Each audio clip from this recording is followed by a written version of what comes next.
Well, good afternoon, everybody. This is Reverend Karen coming at you from Fearlessly Feral Living.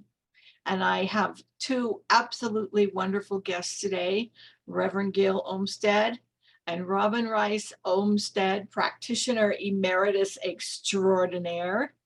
And I'm very happy to have them on my show. And I am so happy to have them here. I mean, I just repeated myself, but I've gotten to know these two over the last few years, and they've been out to my house to visit me. Their godson, one of their godsons, has ridden one of my horses. It's just been wonderful getting to know them. So before we start a conversation, which we have kind of planned, and I think it's going to be wonderful, I want to give you my ever-present intro. Welcome to Fearlessly Feral Living, broadcasting to you from the Woogie Ranch out here in the back 40 of northwestern Nevada, where I'm a half an hour away from the nearest gas station and the nearest grocery store. This is a podcast devoted to using new thought principles to ensure successful, creative living. Fearlessly Feral is a focus ministry of Centers for Spiritual Living and is devoted to the vision of a world in which everyone lives fearlessly feral, in other words, wild and free. So I would like to formally introduce these two to you and give you a little bit more information about them. Robin calls herself an artivist, which is a blend of artist and activist. And I think that's absolutely wonderful. And I might steal that from you, by the way. She's also an actor and a writer, in addition to, as I said, being a practitioner emeritus, which means she's been a practitioner with Centers for Spiritual Living for over 20 years. That's a long time to be in service and of service. And practitioners are really cool people. They're really cool people. They have helped me a lot in my ministerial career. Robin has been a teacher. She works with kids and adults. She's doing a workshop pretty soon called Your Voice Matters. And Reverend Gil, well, I first met Reverend Gil when he came on board as senior minister of the Rio Grande CSL, Center for Spiritual Living, where I had been serving as interim minister. And I soon learned that this guy has a wicked sense of humor, that he is not afraid to throw around at people. He gave me, what did he give me as a going away present? At group level in front of the whole congregation, I forget what it was, but it was quite humorous. I think it was a Burt's Bees. Yes, it was. Or something. Yeah.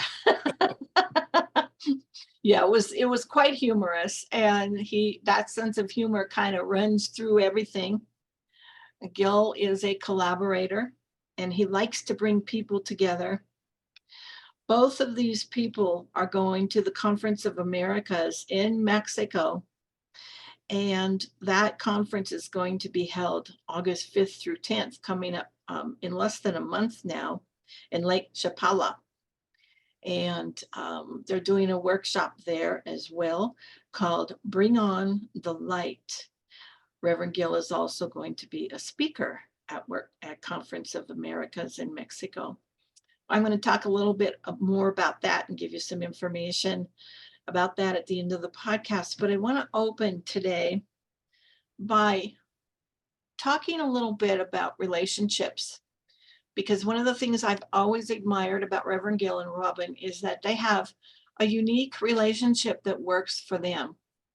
Now, when you do something in life that works for you, you know it works for you. And the way to get there is to have a little bit of courage, an open mind, a lot of spiritual practices under your belt, and to be willing to step out into the unknown and say, this is what's working for us, and we're going to do it even if it's not commonly done, which it isn't, because these two have what they call a remote relationship or a remote marriage. They're together today. They're both in Albuquerque, New Mexico today, but they typically live separately from one another. Robin's currently you're living in Southern California right now, right? Yeah. Yep. and Reverend Gil's in Albuquerque, New Mexico.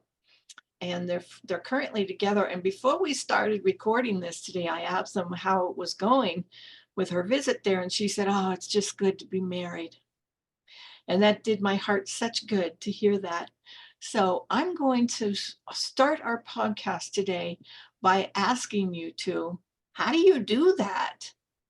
How do you have a successful marriage that doesn't conform to the typical standards of what society says marriage should be? I mean, you're living in separate places, and you guys can go for it and respond to that however you want. Well, I'll start and just say that it's because we have an established relationship and because in a lot of ways, especially Robin is super supportive of what's important in my life to me. And we're also, part of us is very loyal, which is part of why you're still in Southern California, because we were living with our godkids full time and we didn't want to break up the family. And so we figured out how to have me here and the rest of the family there and to do things back and forth. And there've been different iterations of who's been where. And it's been kind of creative. Yeah, we figured out how to be a family across the states. So we really, that was a conscious decision to make sure that everybody was just moving. We were moving and that it was just going to look a new way. But what I wanted to say was, when you said that, because I'm thinking, it wasn't always that way. And anyone who knows us knows that we've been together now 22 years. So basically for the first 20 years, we were inseparable. Oh, that's true. We were inseparable. I mean, it was like Robin and Gil was one word, because where one was, the other one was.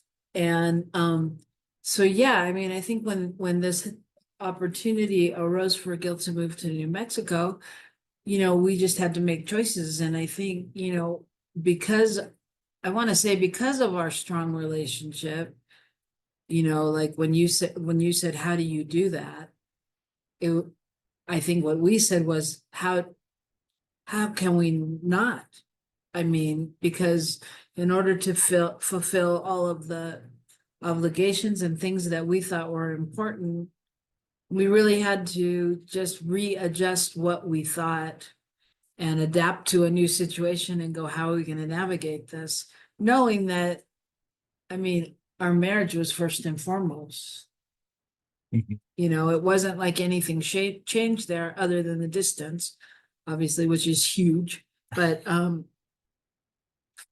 we still knew, our priority was still our marriage. And so I think we chose to look at a lot of the positive aspects of it and how we were super grateful that we could do it, that we could still be there for the rest of our family and we could kind of navigate back and forth, even though sometimes the distance in between seemed long, the distance between seeing each other.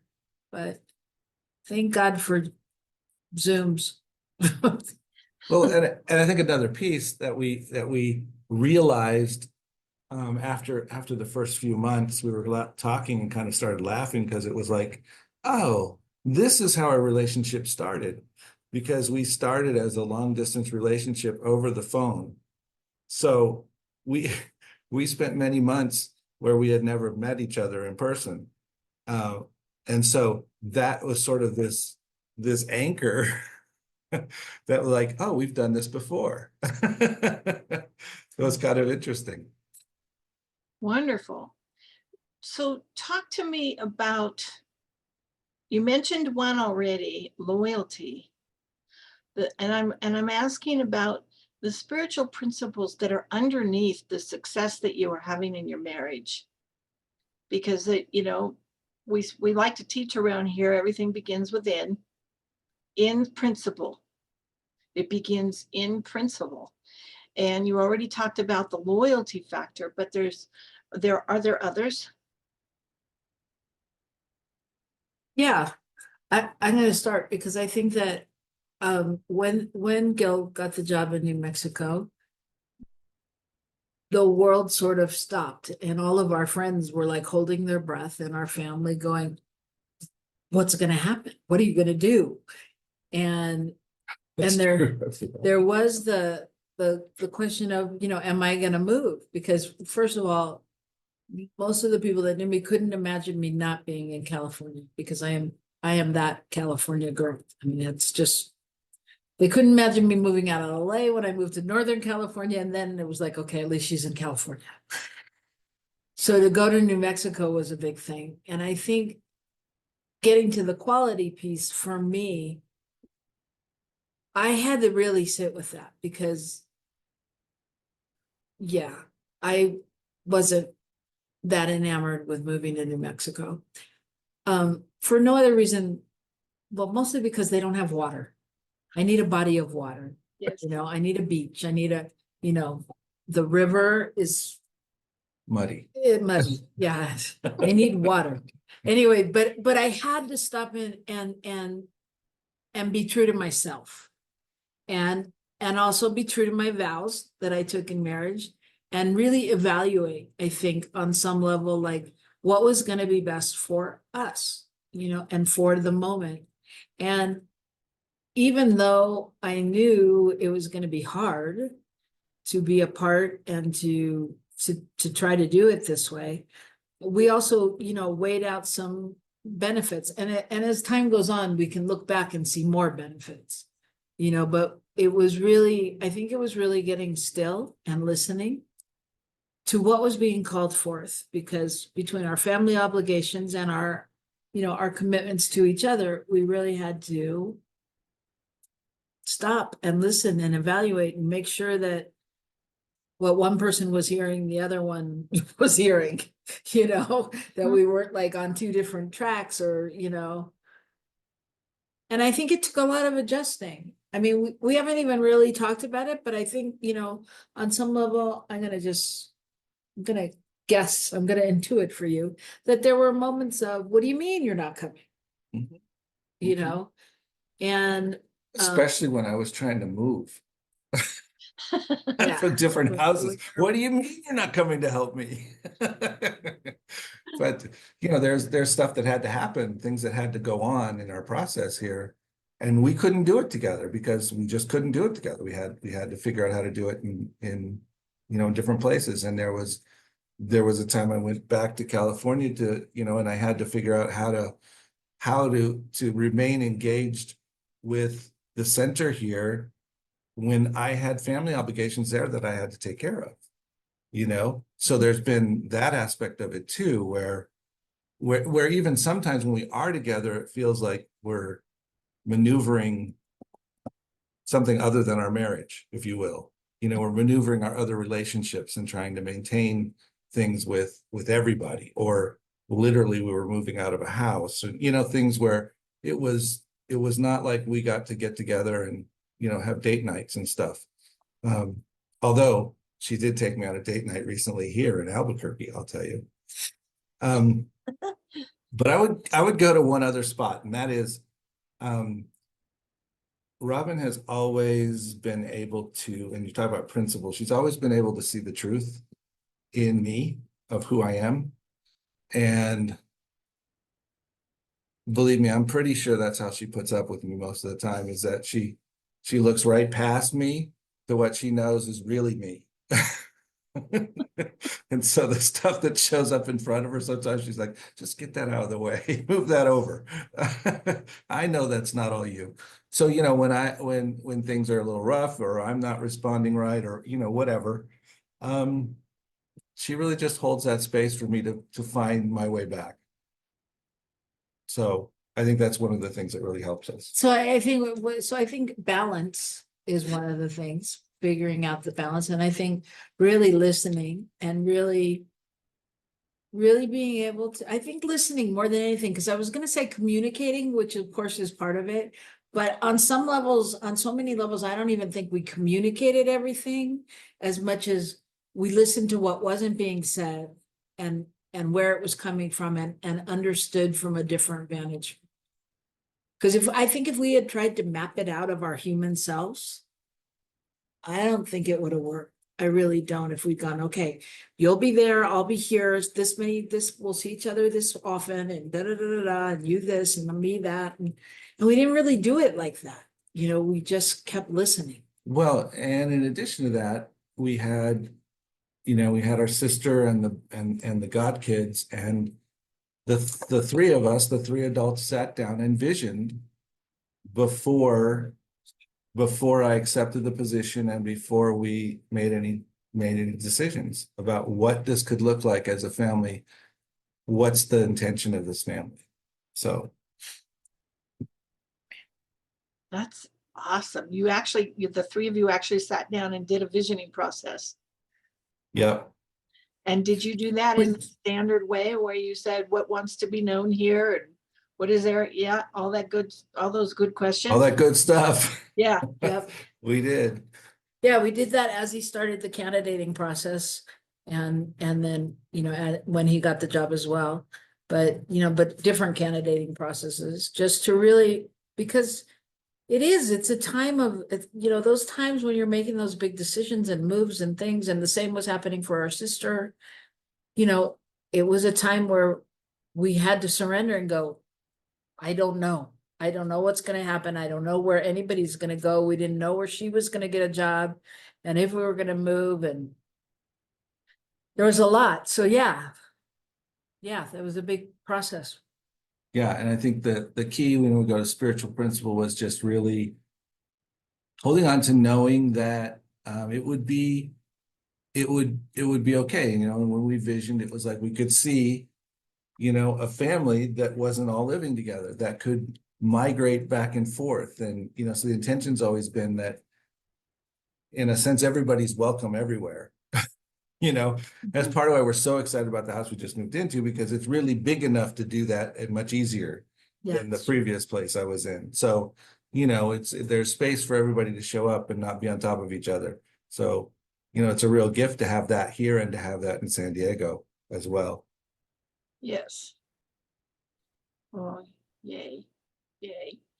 So to boil it down into a nutshell for our listeners and viewers today, this couple has a different beautiful relationship based in spiritual principles, and the principles are specifically active listening and staying in balance with all things, and using a visioning process to discover what wants to be known and what wants to be revealed and what direction to go in. And I think that's a beautiful thing. Actually, visioning is more of a practice than a principle, but it's based in principle. Yeah. Right. Yeah. Yeah, it's a way to get to it. Yeah. Way to get to the principle. So that's wonderful stuff. Thank you guys for sharing that with me. I really appreciate that. Yeah. Thank you. Yeah. Well, as you're saying that too, I was thinking, that's also when we perform weddings, that's one of the principles we work with couples or practices, that is to have them vision for their wedding. Vision, because we tend to want to get out of the paradigm that it's the girl's day, it's the woman's day, it's, whatever she wants. It's like, what do you want as a couple? And not just on that day, but what is your marriage about? And so in that way, I would just say it kind of brought us back to what our marriage is about, and I think from the beginning, I think we were very clear that we had a mission. I mean, we had things to do, and we could support each other. And so for me, knowing that I was supporting him by not being here in many ways, that allowed him to grow by himself while I wasn't here, and things like that. The end goal is, of course, for us to be back together. It's not like or the advocates of separate housing marriages. I mean, that's the end goal. But yeah, so it just brought me back to that place of thinking, that really what is for everybody, for anybody, whether it's a marriage, a partnership, or your own life, your partnership with yourself is opening up to what the vision is and being able to move forward in that way. Yeah. You know what you reminded me of there is when we were visioning for our wedding and our marriage, and we had the hit that it was bigger than us. That it wasn't all about us, Our wedding. our wedding. And so us getting together, and really, when you just said that, it just struck me how true that's been, about how many things it's been about us being able to do together, in part because we're married, in part because we're just in that relationship. So it's easy to maneuver those things.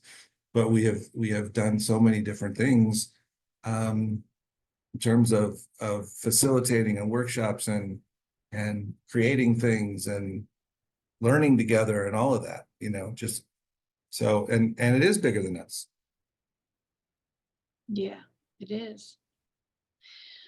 Speak to me of what the visioning process is, mostly for our listeners, in, not too much detail because of time factor, but tell me what that process is. I know what it is, but I'm going to let you guys do it. All right. Want me to go? Okay. So the visioning process, when Robyn was training to be a practitioner, and then when I joined her in that, well, I joined in after she finished, but I joined into training for a practitioner.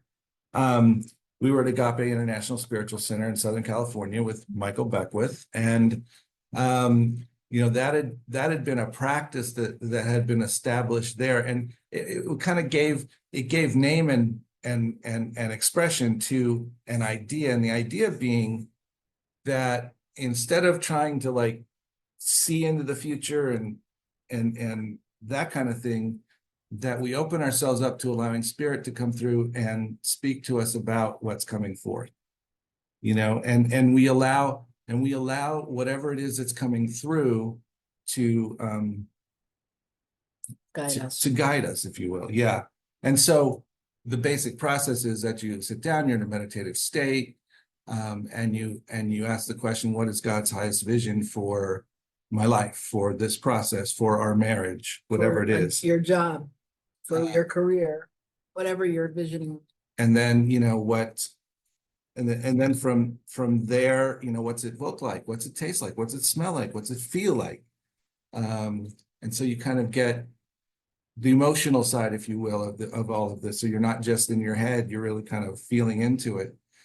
And then, and then it goes from there, and you can ask some other questions and stuff, but basically you go to what is it that I'm bringing to this, and what does spirit see me bringing into this?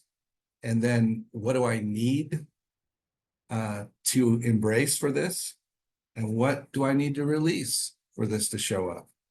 What's the thing I hold on to that doesn't allow this thing to show up? And I think one of the important things that we always stress before leading visioning is to let go of any ideas that you have about it. It's not on your vision board. I mean, it may be, but it's not, you're not looking for, that specific outcome of, I want a red Ferrari, or, how that looks. It's really allowing it to come through. And sometimes it comes through choppy and you don't understand what it means. And other times it doesn't, like one of the things that happened, I'll make a long story short, is that when we were visioning for our wedding, we'd vision about 3 times, and our friend kept coming, and every time she'd be like, all I get is a window. I didn't get anything. And we'd be like, it's okay. It's okay. Every time, all I got was a window. And on the day of our wedding, which was in Hawaii, in Maui, on the beach, that we didn't know where we were going for our wedding till we got to the island, but we were there with the whole Agape choir, and like texting people, telling them where our wedding was going to be. And we're having it at the beach at this Kealani Hotel, beautiful. And I'm walking down the pathway, and my friend is in the front going, And I'm like, and she's like, that's the window I saw. And I turned around and there was this beautiful stained glass window in the hotel that overlooked the thing, and so I say that to say that pieces of the vision come together later. We don't always understand them, but it's being willing to sit with them and just allow them to be. Somebody else, we had seen umbrellas. Somebody else got umbrellas when we were doing the visioning. And I kept saying to Gil, do we need to buy rain insurance? And he's like, no, it's not the side of the island that rains. I'm like, but it says they have rain insurance. He's like, no.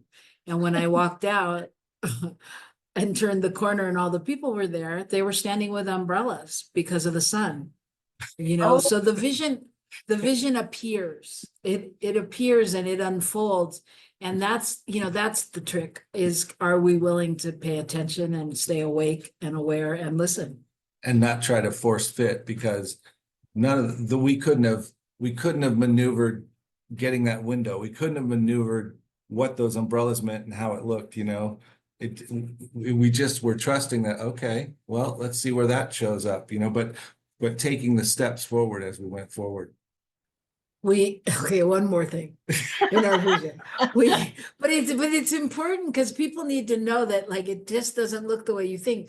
We had thought somebody had talked about in our vision like butterflies or something. So we were like all, love, peace, aloha. We're like, okay, we're gonna get butterflies and release them like Kenny Loggins did at his wedding. So they fly and blah, blah, blah. And we got to this part we had it all written in too. We had it written in. We get to the part in the wedding and our minister looks at us and she goes, butterflies? And I go, I didn't order them. And she goes, okay. And at that point, somebody stood up and went, look, there's whales. And we look out and there's a mother and a baby whale breaching, and animals had showed up in our wedding thing. And we're like, okay, and provided by spirit, it's like, it wasn't about us trying to get the butterflies in the boxes and I'm contemplating, is that cruel? Maybe we shouldn't do that. Maybe that's not really a good thing to do. It's bigger than that. The animals showed up, and it was beautiful and it was wonderful. And it's really a beautiful thing when you just let the vision unfold, which is kind of what I think we've done in this move and being separated. Yeah. We have. Oh my goodness, wonderful. That's wonderful. So before I ask you about the Conference of Americas, what's your anniversary date? April 12th. April 12th. And will that be 22 or 23? 23 next time. 23. Yep. This was 22. And it's also my father's birthday. Oh, okay. And so my father was actually able to be there, and that was wonderful. Yeah. So yeah. Wonderful. Wonderful. Okay. Thank you so much, you guys. We're almost out of time here. My goodness. You two are going to the Conference of Americas in Mexico, August 5th through 10th in Lake Chapala. Tell our listeners a little bit about what the Conference of Americas is and what you're going to be doing there. First. The Conference of Americas has been going on for years, and it started out as a conference where people in South America could get together and have a conference like we do here. It was a way to support practitioners and stuff right at the very beginning. Yeah. And it's grown, and we're excited to be there this year. Reverend Sonny Cantrell will be there, Reverend Sunshine Day, and there's all kinds of people coming that will be speaking and doing workshops this year. It's about I am the light, you are the light. Yeah. And it's about being the light, and the light that we are. And I think we're super excited about this because we've really been talking about how to connect more globally, because we here in Science of Mind talk about global a lot, global connections and all of that. And so we're really trying to walk our talk and connect and really become more of that global organization. So we're excited to be connecting with people. Gil and I recently did some work with a center in Merida and worked with their practitioners, and it's just very exciting. So there's going to be all kinds of workshops and play shops and speakers, and everything I've seen about it has always been fabulous. Anyone who goes again. And yeah, if you can join us, because my feeling is that this thing after this year is going to grow. I just think that as an organization, we're going to take it on and want to make it our international conference, and then it's going to be in a bigger place. And so come while it's intimate. And it was started by Dr. Reverend Rebecca Pena, and she will be there. And It's a bilingual conference, so everything is translated. So therefore I can speak in English and I can understand others who are speaking in Spanish, and we can all work it out together. Robin can just do her thing and go back and forth, and I don't know how that'll go, but I don't know what she'll decide on. because I'm bilingual. Yeah. But anyway, it's a good time. So yeah, and it's, oh my gosh, Karen Lindsley, it is so reasonable, the pricing. Like it's about a day of what we spent to be in Charleston. Oh my It's goodness. literally the packages are somewhere around $500 to $700, and that includes your 5 nights hotel, the workshops and conference, and food. Wow. That is Yeah. quite reasonable. Yeah. It's super reasonable. Yeah. And there's days off to go to hot springs and spas and pyramids and all kinds of things. So whatever your interest is, you can explore and find out new things. Better to me. Next year. So news on my front is that this weekend, today's Wednesday, the day after tomorrow, I leave for my first weekend with my new interim minister assignment. Oh, wow. Timing is Congratulations. not good. Thank you. The timing is not real good for me to leave town. I had to schedule my weekends with them around stuff that's already been scheduled, and I'm already scheduled to go to Vegas in October for their New Thought conference there with Stacy and oh my goodness, I'm drawing a blank. I'm sorry. At the center in Las Okay, Vegas. Stacy and it went out of my head too, but we're talking about going to that as well. She Yeah. invited us to that as well. Oh, I'd love to see you guys. Yeah. So where can we ask where your new assignment is? It's in Bakersfield. Bakersfield. Yes. Okay. Which is a wonderful drive for me. So get this, guys. You know that highway when you came to visit me and you drove down from Tahoe and you cut through the valley and then you turned on Highway 395 to get out here. It's a straight shot down south 395 for me, 6 hours. So it's a beautiful drive through high desert, which turns to a little bit of mountains, which turns to some more agricultural stuff, which turns to some more desert and then low desert. And it's just an absolutely gorgeous drive. Yeah, so I have. You can visit Tahoe. I mean, not Tahoe. You can visit Mammoth, and Yeah. you can visit. Yeah, it goes all kinds of through all places those, along the way if you want. all those places. Yeah, and I have some exciting new books on tape to listen to on my drive. So I'm pretty excited about it. Yeah, yeah, That's fantastic. yeah. Very So cool. anyway, well, we are, Congratulations. thank you so much. Yeah, we are at the end of our time here. We're well over our time. Yeah. But I really enjoyed you two coming to join me today, and I hope you all did as well. I wanted to give you the information. This will also be in the show notes.